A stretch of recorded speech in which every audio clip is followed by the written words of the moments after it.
It makes sense, but is there somebody we're not thinking about? I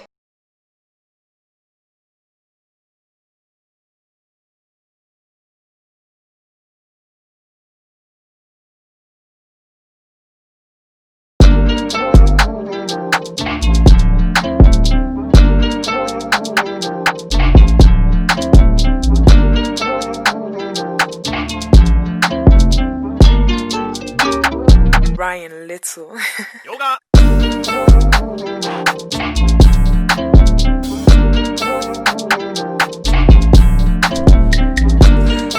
Yo, this is your boy James over at XpectoGO, bringing you guys the latest and greatest NUSC Night content. And today's the start of the brilliant event Darkness Rising Part 1.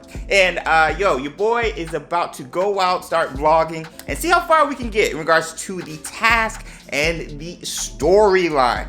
But first, let's take care of the dialogue and see what we got. Oh, Harry's starting us off this time. All right, let's go. Constance, send an alert to all members of the Snatchers of Secrecy Task Force. That's us. I fear another surge in the calamity has begun.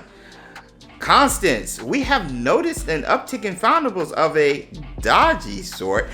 You know, the kind of people and things that would be right at home in Nocturne Alley. Let's go. But that information hasn't been made public.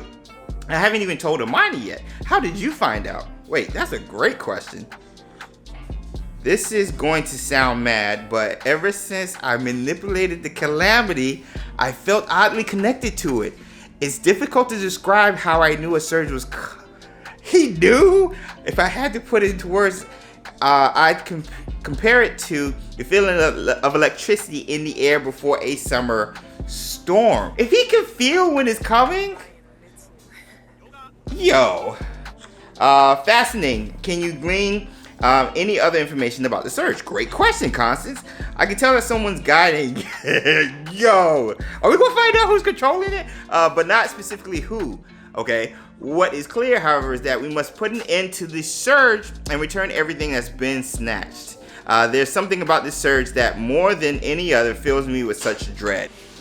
Harry's going to be the key. Watch what I tell you.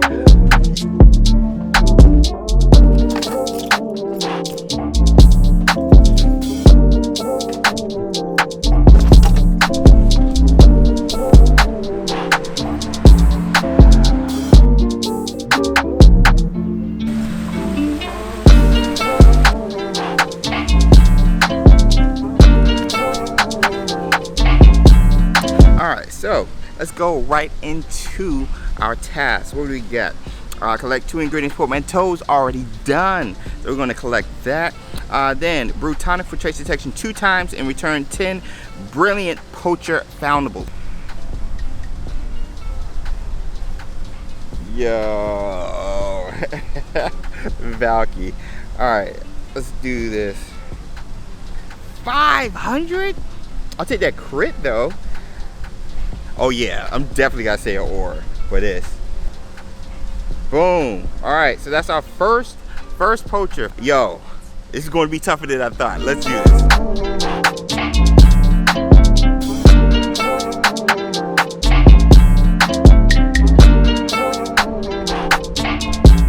All right, so yo, we just finished task 1. Let's collect these right quick because we got a bunch of brilliance on the map and we have a ton of brilliant XP we need to get, 350 to be exact, along with the 7500 Wizarding XP from traces, and use peripheral brain elixirs 2 times. With the brilliant XP, I'm going to need to open a bunch of brilliant port keys, and I only have a couple right now. Ooh, I see 2 on the map.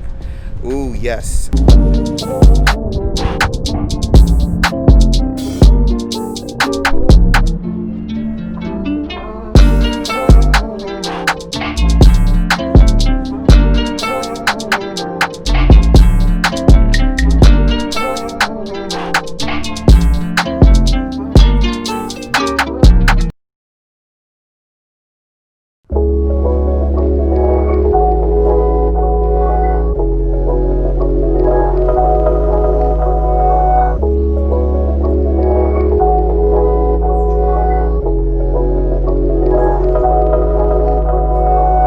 So it is the next day. We were able to dig in and chip at that 300 family XP, brilliant family XP. So where we're at right now, we're at 188 out of the 350, and I haven't even unlocked some port keys. We're able to get the 7500 Wizarding XP. So what we're going to do right now is open some port keys and try to get as much done before Wizarding Wednesday live streams.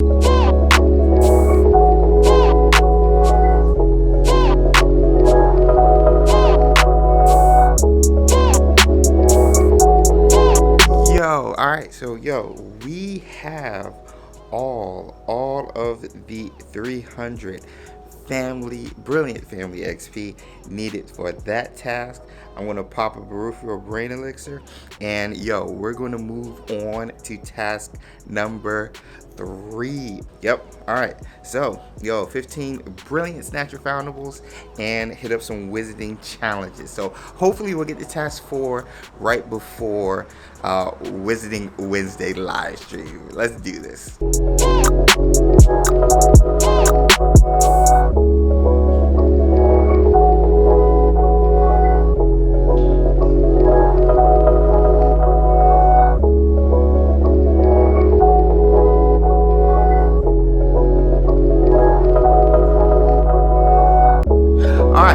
We have just finished task number 3. Let's collect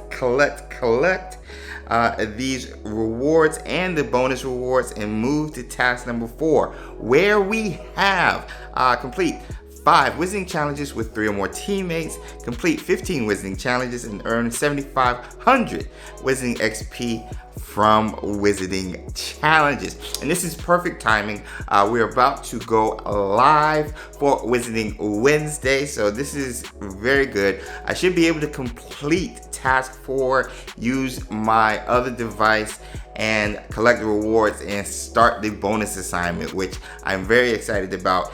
So I'm excited, I'm hyped. I'm ready for this story and dialogue. Let's do this. So I'm gonna run and get the second device. I'm going to stay in Diagon Alley, collect the rewards, and then we're going to start the bonus assignment, hit up some high chambers. Wait, where are you going?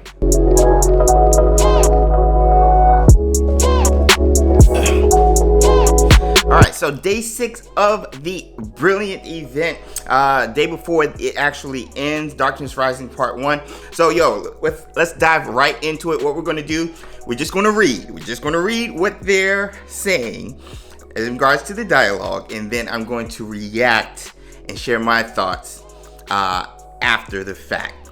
Alright, so we're placing the candle, we're going to start there. Poisonous candles. Of all the dark artifacts in the world, I find them particularly revolting. Imagine lighting one, expecting to envelop your home in the sweet smell of honeysuckle, only to wind up inhaling toxic fumes. Now that I think about it, all the foundables in this surge have felt rather sinister, haven't they? Why is Grimm directing the calamity in such a dark direction? Harry did theorize that if he was able to manipulate the calamity, someone else could too. What if this isn't Grimm we're dealing with? Okay, a sign, alright? Hermione, I never knew Mr. Molepepper's apothecary had a shop in Nocturne Alley. I found, this is Constance, I found that most people don't, outside of witches and wizards of ill reputation. I'm only familiar with it because I was referred there once when the Diagon Alley branch ran out of fairy wings. Could this be a sign, pun very much intended, that whoever is manipulating calamity isn't above visiting a shop like this? Okay, placing the spider. Don't tell him I told you this, but Ron used to be quite terrified of spiders. That's his boggart. He's gotten better about it with age, but he still asks to take care of any spiders he finds around the house. Come on, Ron, come on. They have 8 legs. Ron's making an appearance. They have 8 legs, Hermione. 8. No creature needs that many legs. That reminds me, was the ministry able to make any headway shutting down the illegal magical creatures? Thank you, Marcus, that Grimm warned us about. Thank you. I talked about it in my Whatever. Yes, the Department of Magical Law Enforcement managed to take several poachers like this one into custody since then. That's good news, isn't it? So why do you sound so dour, Hermione? According to Harry, every poacher they found so far has had their minds completely... What? Most can't even remember their names, let alone any information pertinent to the case. Well, that's not suspicious at all. Clearly someone doesn't want their secret getting out, yes. Place the Snatcher. Following the Battle of Hogwarts, most of the surviving Snatchers were rounded up and thrown into Azkaban. A few, however, managed to flee the country. Their whereabouts remain unknown. It's been years since that day. For all we know, those Snatchers might be leading normal lives under new identities, while the families of their victims continue the mourning loss of their loved ones. Makes me ill just thinking about it. Alright, I got a flare. Gareth? Harry, Constance told me you've become attuned to the calamity. Constance, why are you sharing things? Tell me, have you been able to use your newfound ability to communicate with Grim at all? Can you discern where he is or why he modified this surge? He's the senior unspeakable. Though it's certainly not from a lack of trying, the calamity simply refuses to divulge whether Grim is truly the source of this latest surge. It sounds like you suspect that he isn't, Gareth says. Am I to understand that you believe someone other than Grim and yourself is able to manipulate the calamity?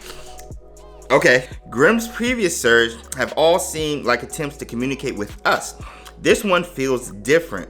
Ill-intended, dangerous, dark. Harry with those three phrases again. Grim never struck me as the type to be capable of something so malicious. Gareth, prior to Penelope's appearance, I would have agreed with you, but Grim was desperate to find her, and desperate drives people to do things they'd never be capable of otherwise. Believe me, I, more than anyone else, want Grim to be innocent, but at some point, one must be realistic. Alright, so, thoughts. First, the poacher. I want to get that out of the way. The poacher. That's cool that they tied the poacher back to the Baby Beast event that we got back in July, I want to say. That is very cool. A lot of people were wondering, why are we doing these Baby Beasts? All of it seemed to be tying together. Now, what's standing out obviously is when they placed the Snatcher and the minds being obliviated. The Snatchers and people, their minds being obliviated, could they be tied to the missing London 5? Could whoever is controlling the calamity have got these Snatchers, hired them to take the London 5, which, if I remember correctly, 4 were ministry workers and 1 was a Daily Prophet reporter? That would be insane. It makes sense. Second, we're getting news. We're realizing now that the calamity is being controlled. We've assumed that, but now it's shedding more light ever since we found out Grim can control it back in June. And now back last month, we found out that Harry can control these spurts. And so that's clarifying a lot of stuff, which leads us to Gareth. The fact that he's an unspeakable and does those type of things like obliviating, the senior unspeakable, possibly, could be the one controlling it. And so him coming out of nowhere at the end of the dialogue is like, it's either a nod on the head or a misdirection by Harry Potter Wizards Unite, which either way, I'm down for. Those 3 words that Harry brought up, ill-intentioned, dark, and I can't remember the other one. The last one was passion, thought, and something else. All of those are strong human emotions, which again ties to a human controlling the calamity. Which, who is controlling it? I mean, Gareth is on the nose. It makes sense, but is there somebody we're not thinking about? I don't know.